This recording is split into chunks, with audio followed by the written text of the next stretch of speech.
Jangan lupa Anda mengikuti talk show Bincang Gemilang yang dipersembahkan oleh Lembaga Penyiaran bekerja sama dengan Humas NTB dan KPID NTB.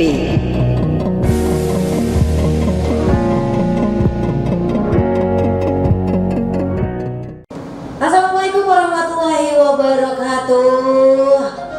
Selamat sore, kita masih langsung dari Jalan Raya Sumbawa Timur kilometer 4 Sumbawa Besar, masih di 93,0 CFM radionya Kota Sumbawa Besar.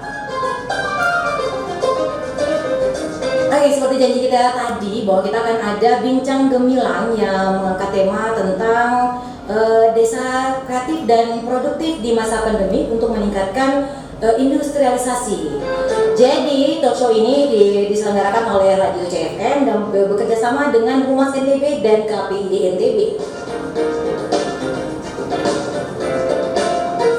Oke, narasumber kita di sore hari ini adalah Ketua FK2D ya, Forum Komunikasi Kepala Desa ya, dan juga beliau itu menjabat sebagai Kepala Desa Labuan Jambu. Selamat sore Bapak Muskil Harsa SPD. Sore. Bisa didekatin Pak? Ya, kan ya. Tampang sudah oke, suara harus. Udah lihat kan? Gak ada yang lihat suara tampangnya. Jadi cuma mendengar suaranya. Oke, sore hari ini kembali kita sapa dulu dong. Yang keras suaranya Pak. Selamat sore Bapak Muskil Harsa SPD. Selamat sore. Oke, luar biasa ya. Nanti juga kita akan ada interaktif bersama sahabat Cahaya semuanya. Tapi sebelumnya kita harus bertanya lebih banyak lagi kepada Ketua FK2D tentang gimana sih desa itu menanggapi atau menyikapi pandemi COVID yang luar biasa mempengaruhi industri yang ada di spesial di Kota Sumbawa pastinya ya. Nanti boleh kita buka interaktif di 0823 4211 14. Oke. Kita mau tanya sedikit ini dari Bapak Muskil Harsa sebagai forum komunikasi, pastinya banyak info dari kepala-kepala desa yang lain tentang gimana sih dampak dari COVID-19 ini terhadap keadaan desa, terutama dari ekonomi atau industri yang ada di pedesaan. Baik, terima kasih Mbak Yun. Yang jelas semua masyarakat tahu bahwa apa yang tidak diluluhlantahkan, apa yang tidak porak-porandakan oleh pandemi ini, COVID-19 ini. Nah, terlebih pada tataran ekonomi masyarakat. Tapi pada dasarnya sebenarnya situasi ini sudah mampu diproyeksi oleh dalam hal ini pemerintah Provinsi Nusa Tenggara Barat. Nah, sehingga pada saat musim pandemi itu kemudian pemerintah provinsi coba merangsang industrialisasi melalui program GPS Gemilang. Nah, di mana program ini diberikan kepada masyarakat, tapi bukan dalam bentuk uang tunai, tapi dalam bentuk sembako.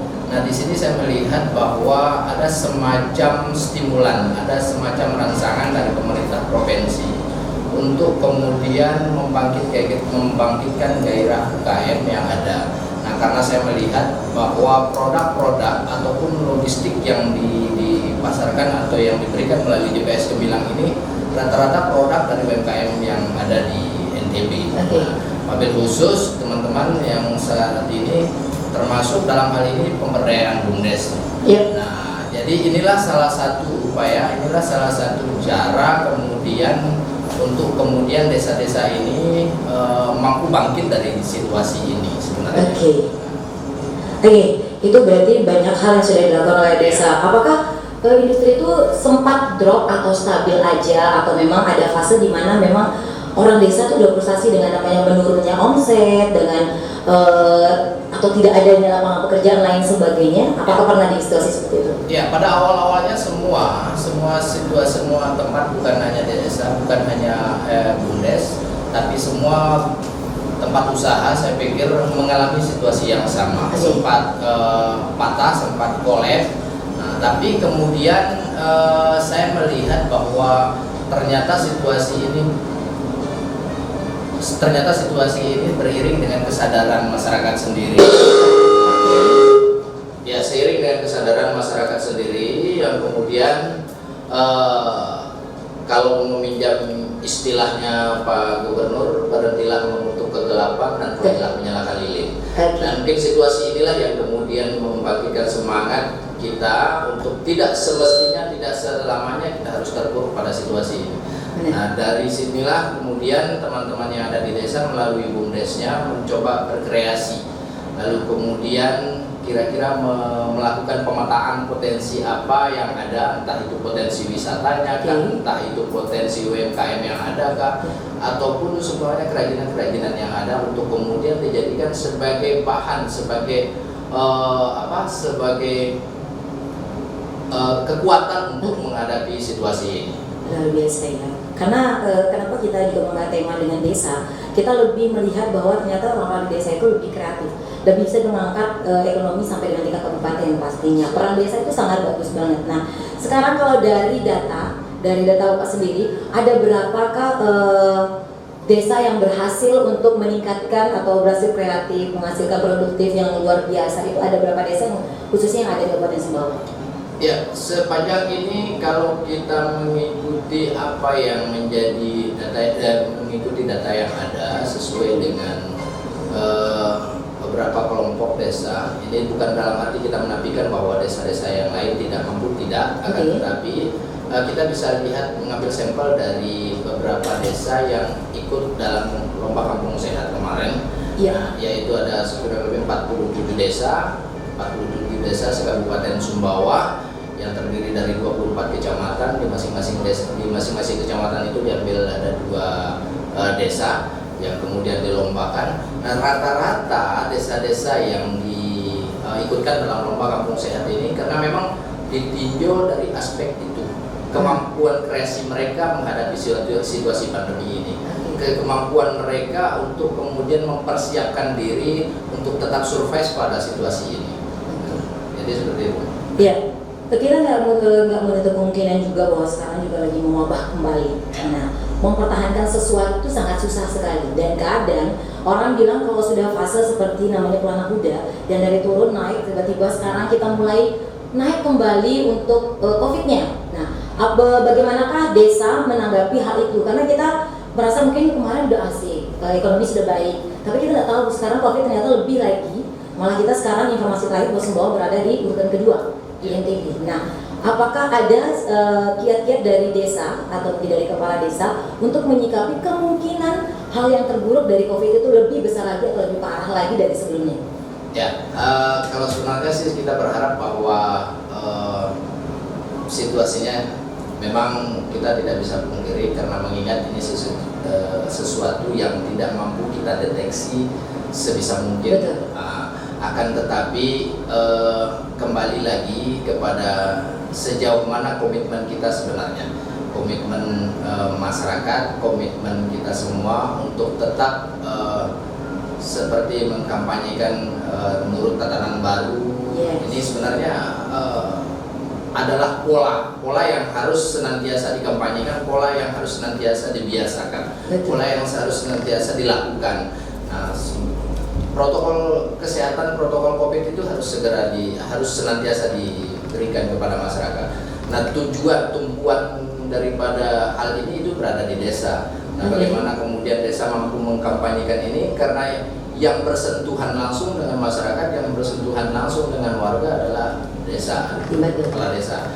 Jadi kampanye tentang nurut tatanan baru ini harus terus dilakukan, seperti itu. Jangan sampai lengah ya pastinya. Ada luar biasa ya.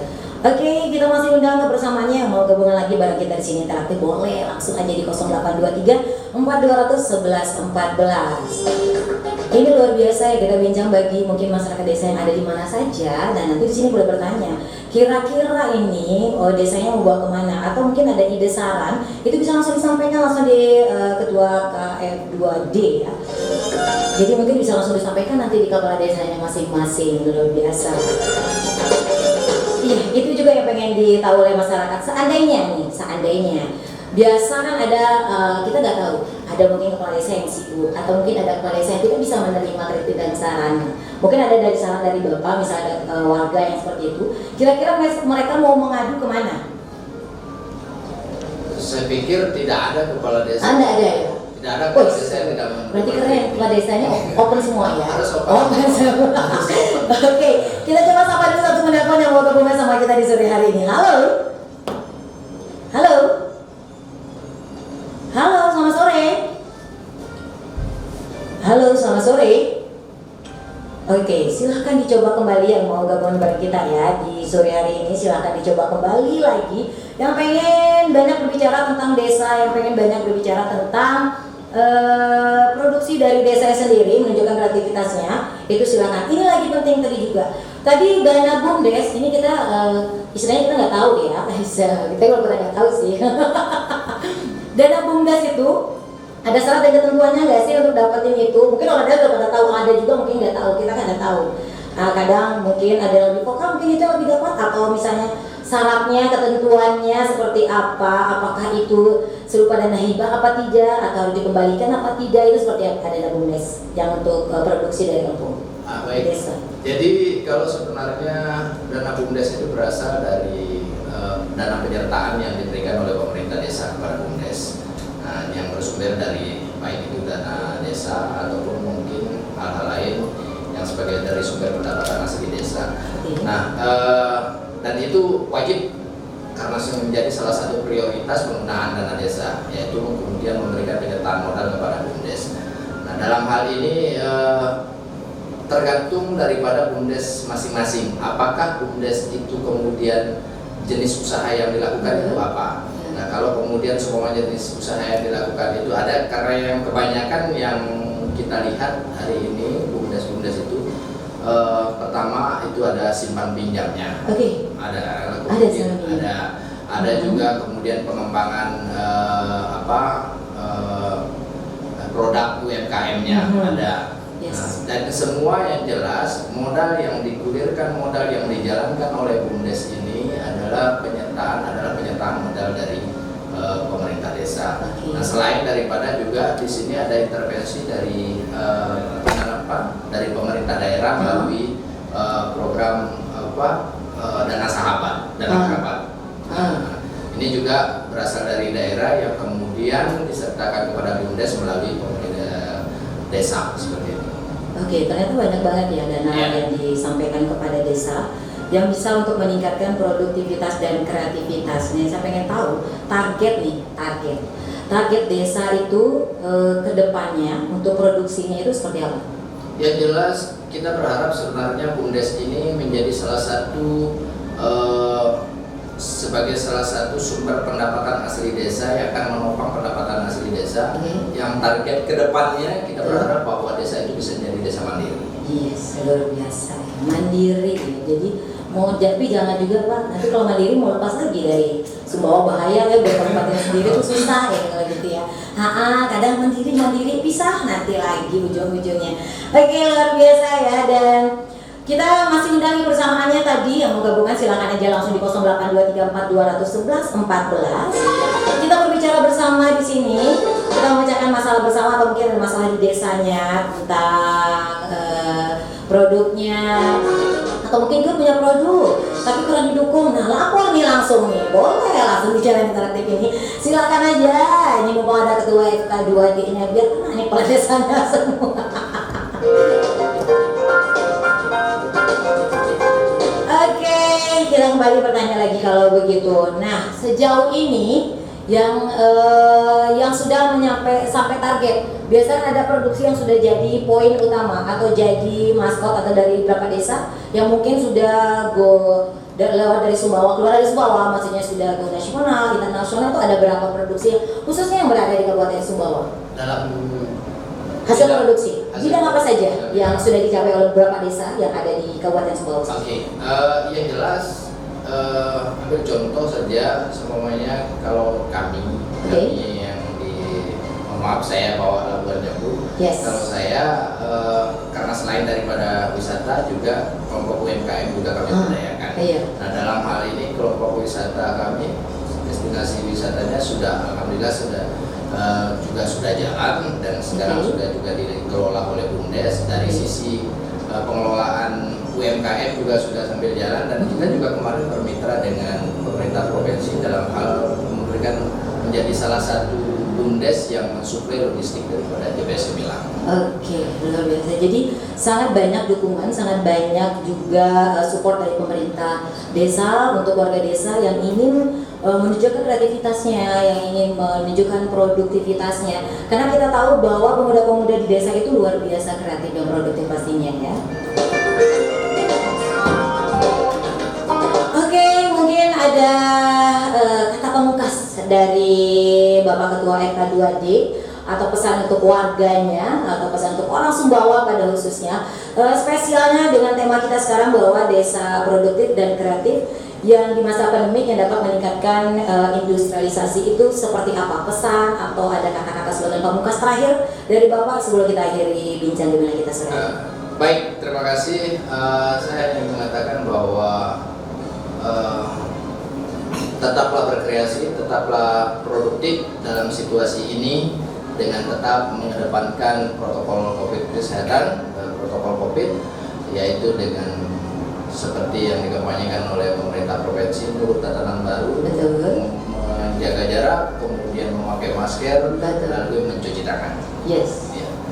Itu ya, jadi luar biasa harapan yang besar juga. Semoga di desa itu tingkat COVID-nya segera menurun, khususnya juga Kabupaten Sumbawa. Betul kata Bapak dari Ketua MK2 Bapak Muskelasa SPD, bahwa jangan berhenti berkarya dan berkreativitas. Karena pemerintah desa sudah sangat mendukung, pemerintah desa sangat mensupport apapun yang dilakukan. Intinya adalah banggalah menjadi orang di desa. Nah, karena desa mampu meningkatkan ekonomi sampai dengan tingkat kabupaten bahkan di negara sendiri. Jadi desa luar biasa. Oke, terima kasih waktu yang sudah diluangkan oleh Bapak Muskelasa. Terima kasih banyak. Semoga bincang gemilang kita sore hari ini sangat bermanfaat buat orang-orang yang ada di sana dan hasilnya maksimal juga bisa kita raih. Terima kasih buat semuanya.